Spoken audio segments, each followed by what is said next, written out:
weltare ɓiɓɓe fulɓe andu diine maɗa fedde heblo sukaɓe africa weltare tv takkosan yoni to lekseyba gorgol to babaɓe to ɓogge to alega to butela mita to butela mita to to wada naga ko on takkusan juula ha e nder galle ceerno abdourahmani dia to pk wida ha to galle ceerno yaya ba to basra nakfet ha to galle ceerno ndiaye baro to Nouadhibou lobbudu yurmede ko taari ɗum kala ene jeeya e garɗiɗi kabaruuji men to leydi Mauritanie Mohamed Cheikh El Ghazouani hoorejo leydi ndi o nuli cité timmuɗo to leydi Mali ko fate alhaali wargo Mauritanaɓe jeeɗiɗo waraɓe ndera leydi Mali to leydi Sénégal ko aljuma hankiyo bawɗi ruma jarribo tasno ha laaɓi e ndera wuro e ndera leydi he kala kono teskama noon ñalawma hankiyo waɗi fitinaji musɗi e accident musɗo e ndera leydi he to leydi Mali fedde union africaine ɓe kolliri tigui wonde yidde mabɓe kay ko yo laamu transition ardiɓe leydi ndi dawal mabɓe kay hoto ɓuura lebbi 16 to leydi Algérie teskama mborosa coronavirus ne ƴelliti hen no fewi oɗo saaha nder leydi he ɗum saabima noon ha laamu ngu yamiri tigui yo école aji ɗi taw ko école aji fondamental écolège kala yo udduɗo e balɗe sappo beele kay ƴewde no mboroso ustiri ko bisimilla moon e ketki hoto dirte joni jañoɗen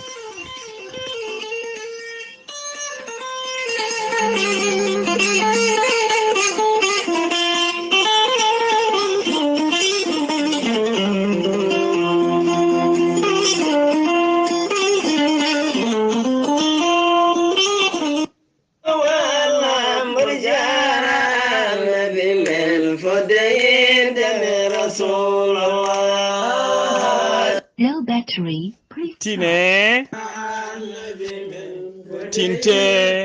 tinne kadi kala tinɓe yo tintinɓe tinano hono fedde fuutankoɓe tawateɓe ndera Nouadhibou lobbudu yurmede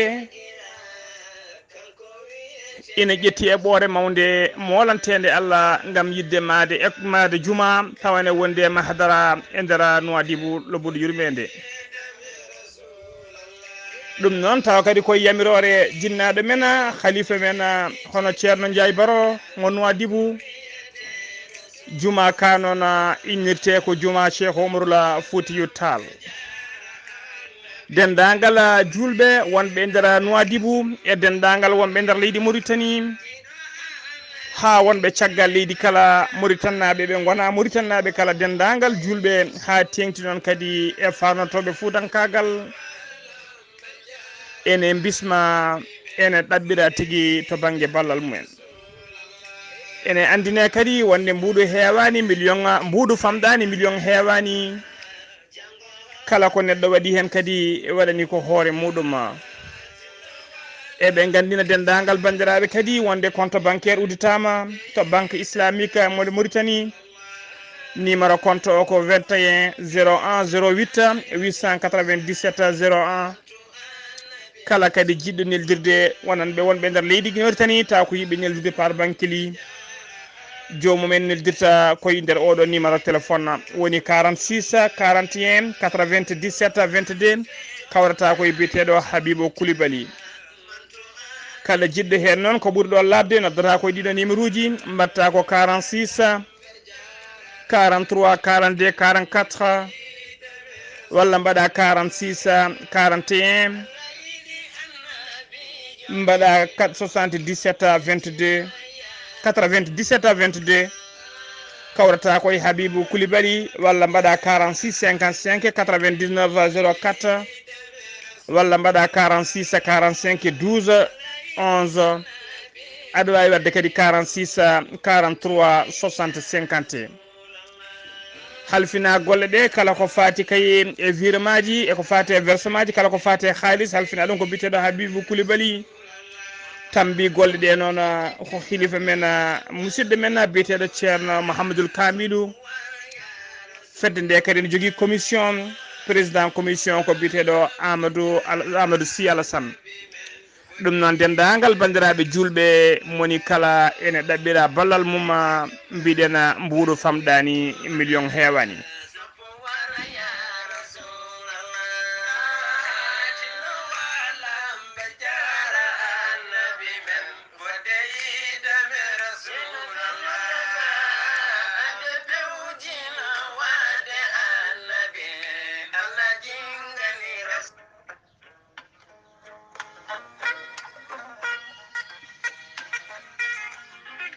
maître Adama Balde ko wittiyanke ko gendiyanke ko safriyanke safruji fina tawa. maître Adama Balde ko jogiiɗo seedantagal mum ha timmi baɗaɗo rekkoni ha timmi. maître Adama Balde ko spécialiste médecine traditionnelle. maître Adama Balde ko pirowo koyɗi bawɗo ƴewgal moƴƴuɗo listihara. maître Adama Balde ene wiya yimɓe yo tinno yo nangto ha tiiɗa e fina tawa mumen. yimɓe yo tinno yo nangto ha tiiɗa e ganni mumen e gande mumen. maître Adama Balde ene wiya ɓen ɗannotoɓe yo neɗɗo yurno ɗanngal mum ko adi kenen heta ɗanngal. maître Adama Balde ene wiya ɓen asoɓe kanŋe ronkuɓe yitade koye mumen e ɓen awoɓe aynaɓe kala wonɓe nder ladde ɗe donki tigui yitade koye mumen jokkodire maître Adama Balde joni joni jiɗɗa hoorema hano hannirta ni. maître Adama Balde ene wiya ɓen wonduɓe rafiji taw ko rafiji cheyɗani yanoɓe borgala walla ɓe koye mumen dilli jokkodire maître Adama Balde joni joni jiɗɗa hoorema hano hannirta ni. maître Adama Balde ene wiya ɓe rewɓe sattoraɓe dewle ronkuɓe hebde nadde koɗanɓe wonduɓe gorko cheyɗani walla wonduɓe humre jokkodire maître Adama Balde joni joni jiɗɗa hoore maɗa. maître Adama Balde ene wiya dendagal bandiraɓe yo tinno yo dutto e fina tawa mumen yo dutto e gande mumen. maître Adama Balde caggal nde waɗi tour du monde o waɗi tour de Sénégal e oɗo saaha joni omo tawe to Mbacké Dembu to Mbacké to legal bitegal Mbacké Dembu sardaral baali. numéro ji makko téléphone tawi ko bureau ji makko mbatta ko 33 976 12 00. numéro ji makko portable mbatta ko 77 351 77 23 walla mbaɗa 77 454 27 09. aɗa wawi kadi wadde 77 949 73 83. so tawi a yeehi to hello makko YouTube sa waɗi maître Adama Balde jingganen Fuladu walla jingganen Fulɓe ma yi toon golle payɗinde no fewi ɗe waɗata. maître Adama Balde ko labɗo reedu malaɗo wune joguiɗo seedantagal mum ha timmi ɗum noon mbadden dando faade makko. Keɗtode kabaruuji mon e ɗemngal pulaar Afrique, Asie, Europe,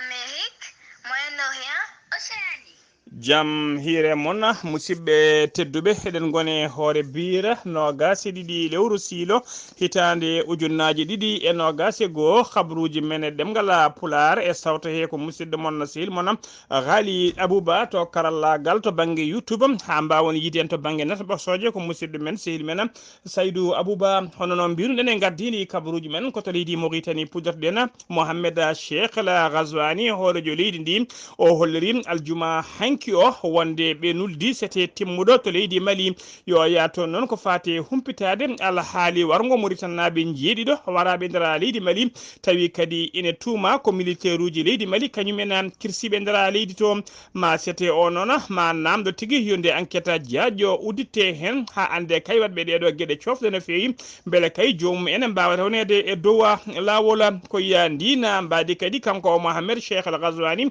hoorejo leydi ndi o nuli ministre makko des affaires islamique wondude e waali hoddala sharqi ne mbawa tigui yaade ha to wuuro witego Addel Bagourou tawa kadi ko toon waraɓe ɓe jeeya nder leydi Mauritanie ne mbawata yettinde famille aji ɓen waranaɓe famille aji mbawa yettinde famille aji ko fati e duwawuji makko e duwawuji ɓesgu leydi ndi kala ha joni ko leydi Mauritanie keddoɗen e nder nakcota police halfinaɓe ndenka e kisala lamorgo ngo ɓe kolliri aljuma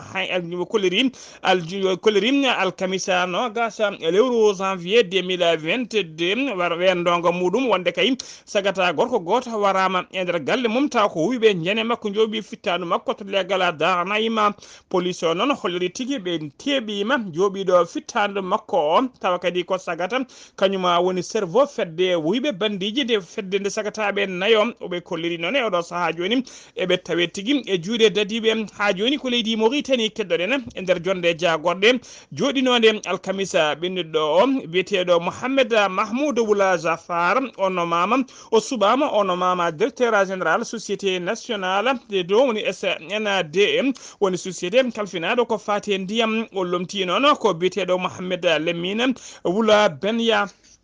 Mohamed Lamine Wula Benya kanko woni mo lomti kanko Wula Zafar non ko kanko wonno directeur général iskana ko o medino kadi wonde ministre o medino wonde kadi gardido landa wite ka IPR woni Union pour la République ko landa lamuka ko non kadi ho endera ndien jonde hono ba Abdoulaye Mamadou ɓurɗo lolide bele on ko maire Bababe o subama ono mama directeur général port DB de repos mo Nouadhibou kanko ba Abdoulaye Mamadou non ko gila février 2019 kanko wonno directeur général société biteɗo Sonader non ko société mo tawno kay ene haɓa e wonki o darino dole makko ponno kay ha ona société oɗo saha joni fuɗɗi tigui ɗiftude e fertude guite kanko ba Abdoulaye Mamadou non o jogui tigui ko humpito omo jogui humpito e karallagal e katantagal kala to banggue mawninde to banggue mawgal ko fade kay ƴellidde société ji public o jogui ko diplôme makko DESS en gestion des entreprises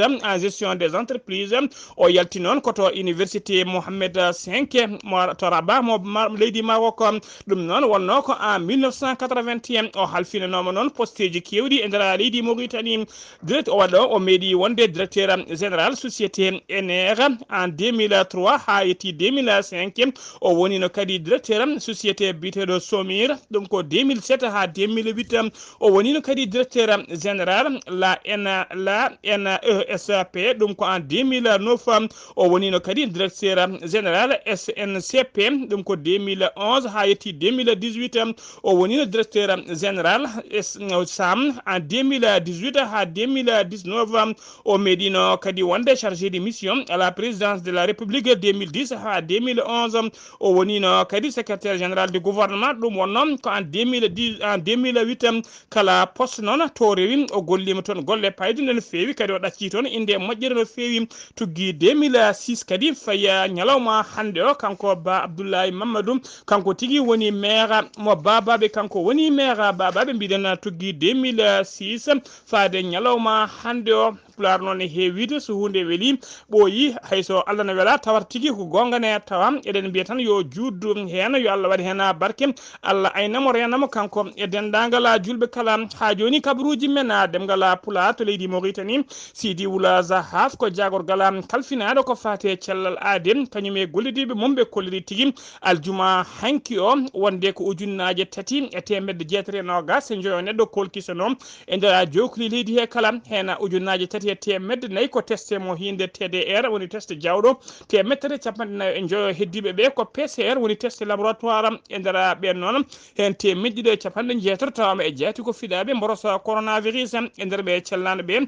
hen ujunere temedde hen ujunere 60 kepti cellal men paati galleji men yimɓe nayo kawri hen e ladial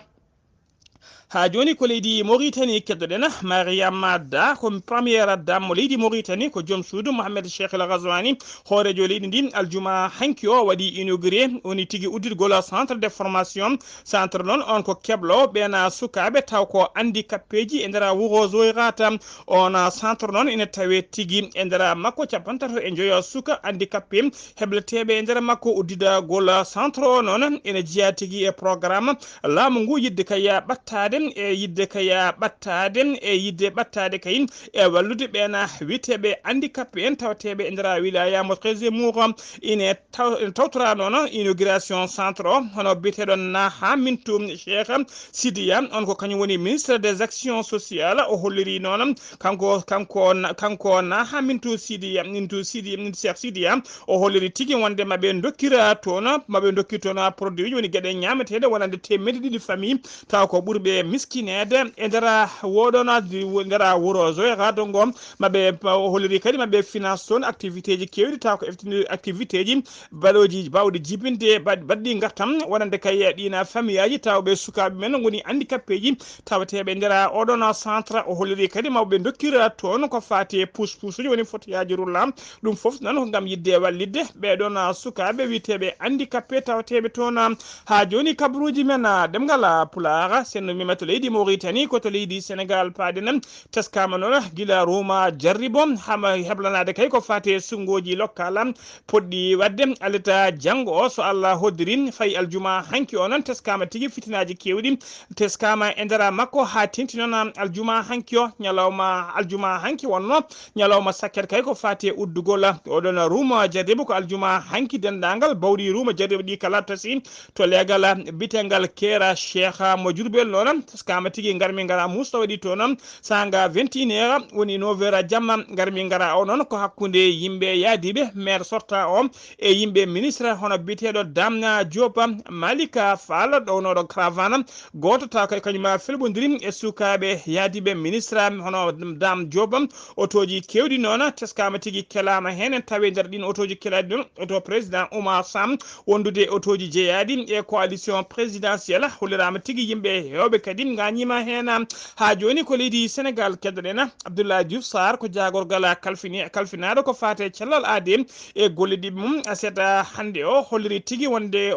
wonde ko ujunere temedde jeetati nogas e yewtata neɗɗo kañumen goni holkisaɓe e ndera holkiso he noon temedere capanɗe jeegom e tartama e jaati ko fiɗaɓe mborosa covid sappo e jeenayyi e ndera meɗen noon hollirama tigui hen sappo e jeeɗiɗo ko contact suivi woni memodirnoɓe wonduɓe rafi o goto ko cas importé woni ittude ɗum caggal leydi temedere capanɗe nayo jeewe heddiɓe kala ko communautaire e nder ɓe cellanoɓe temedɗiɗo capanɗe jeetato e ɗiɗo kepti cellal mumen hano hannirta ni paati galleji men sappo e nayo en tampisanne ma ballite to banggue fofago tawe to hôpital principal mo Dakar ha to hôpital mo Fann yimɓe ɗiɗo noon kawre ladial leydi Sénégal ene yaada e oɗo saaha joni capanɗe jeetati e nayyi ujunere temedere sappo e jeetato neɗɗo winditiɓe doggol corona hen capanɗe jeeɗiɗi e jeeɗiɗi ujunere e temedde nayyi capantato keptino cellal mumen hano hannirta ni ujunere temedde jeenayyi nogas e tato neɗɗo ɗum woni ko hawle ladial ñalawma hannde o kadi ɓe jogui ujunnaje nayyi temedde jeeɗiɗi capanɗe jeegom e nayo heddiɓe e juuɗe safroɓe teskama noon tuggi ko rafi o tuggi ko ñakko gonati leydi ndi faade oɗo saaha joni dendagal jokli leydi Sénégal kala ko ñakkiti hen eɓe ko ƴetti hen ñakku mumen eɓe jaara e million ene fawi temedere capanɗe jeetato e jeeɗiɗo neɗɗo e temedere capanɗe joyo neɗɗo ko ƴetti ñakku men e nder jokoli leydi he kala ha joni kabaruuji men ɗemngal pulaar to leydi Sénégal ha joni jiihen to commune mo Rufisque du Nord balɗe ɗiɗi noon ko hakkude mum e subgoji local e nder ngal ɗon legal walla commune Rufisque du Nord skama tigui ko sunare kañuma lomti toon oɗon ruuma jarribo saabu kay ko biyeteɗo Babacar Gueye taw ko goto e mbiriji woni candidat coalition taksaw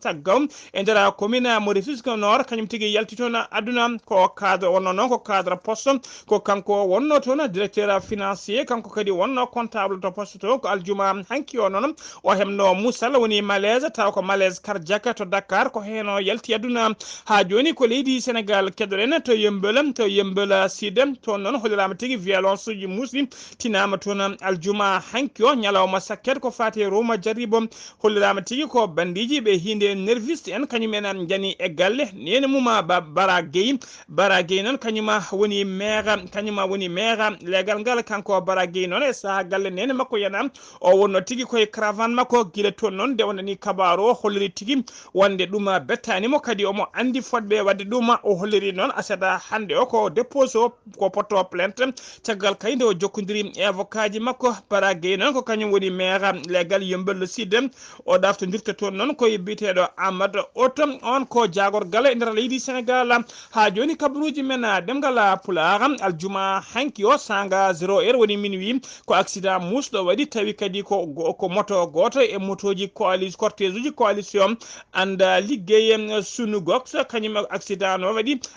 o noon waɗi hen mayɓe ɗiɗo ɓen mayɓe ɗiɗo e barmuɓe hewɓe no fewi ene tawe nder barmuɓe noon tawe hen tampuɓe sanne accident o waɗi koye dow lawol ngol hinde route nationale numéro 1 hakkude wuro witego Goudiri e to wiyete Boyguela Bambam ko ministre hono ko hollirama tigui ko mini bus goto panoto Tambacounda kañum tigui féri moto jolnunoɗo sagataɓe ɗiɗo jeeyaɓe coalition anda liggey sanu gokko e ɗiɗo woɓɓe noon ɗiɗo woɓɓe kala ko hen ɗon e ɗon mbasi pittali men ko ɗon e ɗon kawri la jalam hollirama tigui hewɓe kadi mbarmi hen dendagal gañiɓe kala nawama to hôpital régional mo Tambacounda ha joni ko leydi Sénégal keddoɗen aljuma hanki o ko goski gorko goto tawa ene maayi e resta pont taw ko pont de l'émergence mo patta duwam kanko konikoɓe faabu noon caggal nde nodda mbawi tigui nottitade hen ko ɓuuri yawde e yaccade yimɓe heɓe noon namdoto beele tigui ko tebbitiɗo o yani o wasi fittade makko walla ala ko baɗaɗo agressé omo wara omo wedda ɗon ko namde ɗe yimɓe namdoto e oɗo saaha joni noon loskuji jaaji udditama hen ko ɗina loskuji noon mbawata andinde en holko tigui saabi basgol makko aduna siftinde on noon ñande sappo e jeeɗiɗi lewru janvier hitande ujunnaje ɗiɗi e sappo e jeenayyi goski sagata gorko kadi tawnoma ɗon taw goski fuɗɗinoma gammutinde e lesa oɗon pont biteɗo pont d'émergence ha joni ko leydi Sénégal keddoɗen Barthélémy Dias kañum woni maire Mermoz Sacré-Cœur gemminiɗe oɗo saaha joni gam yidde ardade mairie de Dakar kanko Barthélémy Dias noon o holliri tigui e saaha kaya alkamisa ɓenuɗo kanko wonno koɗo galle télévision téléwal Fadjiri TV e nder jonde he noon e namde he o holliri tigui wonde so tawi o heeɓi polgu o ardima mairie de Dakar ko wiyete saret ko kayit ɗum donta dogde en yiyetaki e nder Dakar ko baɗowo interdit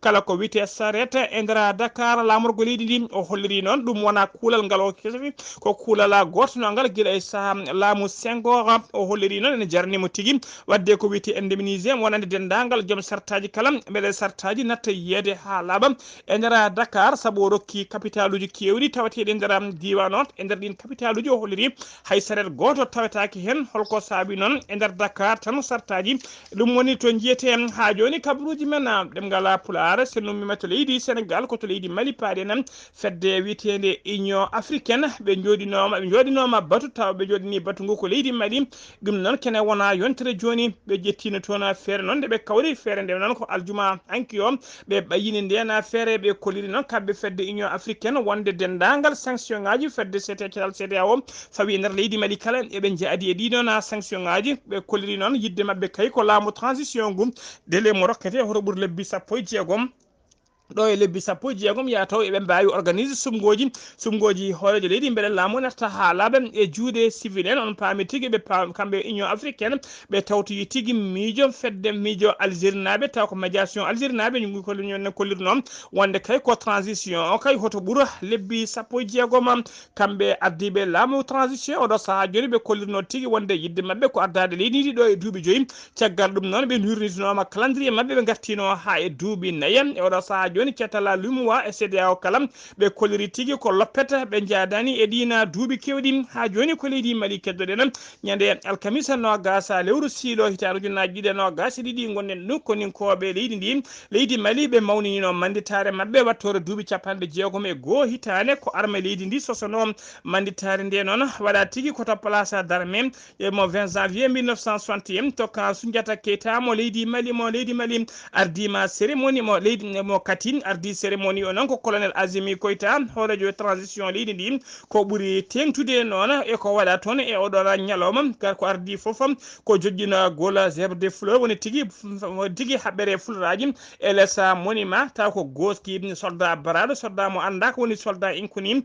taw kadi ko colonel Azimi Koita kañuma tigui joƴƴini ɗon ko rewi hen noon ko ƴettugol konngol wonande on colonel Sadio Camara kañum woni ministre de la défense et des anciens combattants o suuti toon konngudi makko tataɓigol noon ko joƴƴina gola tufere arwaninde ko fati kay e mahagol temedde nayyi hoɗande taw koɗi hinde logement sociaux to kan Soundiata Keita e ɗemo to ɗimahaten to ɓere nayyi ɓiri noon ko joƴƴina ko dokkiragol chèque bancaire molanteɗo Allah mo 2 milliards 400 millions francs CFA tawi on haalis noon fayi koye rewɓe ɓe militaire uji ɓe worɓe mena mbasi pittali mena wonde walla ɓena sukaɓe taw ko ɓe militaire uji ɓe bammena mbasi pittali men e nder leydi Mali to ɓere joyi ɓiire noon koko fati kay e dokkiragol toon médaille uji 10 à titre posthume faade famille aji ɓe worɓe mena mbaranno mbasi pittali pittali men e ndera leydi mali e saha guerre toɓɓere jeeguiɓiɗo noon koko fati kay e défilé militaire gendarmerie police garde nationale protection civile sapeur pompier en e wondude eaux et forêt e douane e woɗɓe hewɓe no fewi mbaɗi toon défilé ji men kabaruuji men ɗemngal pulaar seno mema to leydi mali koto leydi algérie paaɗen to leydi algérie noon teskama toon tigui ƴellitgol oɗo mborosa biteɗo covid sappo e jeenayyi e ɗeɗo balle oɗo saha kala teskama e kala ñalawma e ɗum ɓeydo no fewi saabu ɗum noon saabima ha laamu ngu rokki yamirore wonde kay dendagal école aji fondamental woni tokosi e collège aji e lycée kala nde uddata bafi mumen ha tiiɗe ɗo e balɗe sappo paade ɗum noon gam yidde kay ustude oɗon ngal ɗon daɓontiralam hollirama noon ko fate université ji ɓen noon kal kuulala yettaki ɗumen université ji ɗi mbawi janggude siftinde on noon e oɗo saaha kala ɗeɗo balɗe kala ñalawma ko ɓuuri ujunere temedde tati neɗɗo ene yiiye tigui fiɗaɓe mboroso coronavirus e ndera leydi hen siftinde on noon neɗɗo gadano woni ka gadano taw ko ka gadano covid 19 jiitaɗo e nder leydi he wonno ko guila février hitande 2020 tugguide hen faade joni noon fodde ujunnaje jeegom e temedde joyi neɗɗo mbasi pittali men e nder leydi algérie taw ko rafi coronavirus o yooɓi pittali men siftinde on kadi population algérie ɓe ɓenni 43 million neɗɗo musidɓe tedduɓe gasi ha laaɓi ceera ko ɗum ɗo wonno ko tonguɗen habaruji men e ɗemgal pulaar ɗo e haalirde he ko musidɗo moon sehil moon Ghalii Abuu Bah to karallagal ko mañi men sehil men Abou Bah ketki malaki jaam yo jaam Allah jogom jogo on.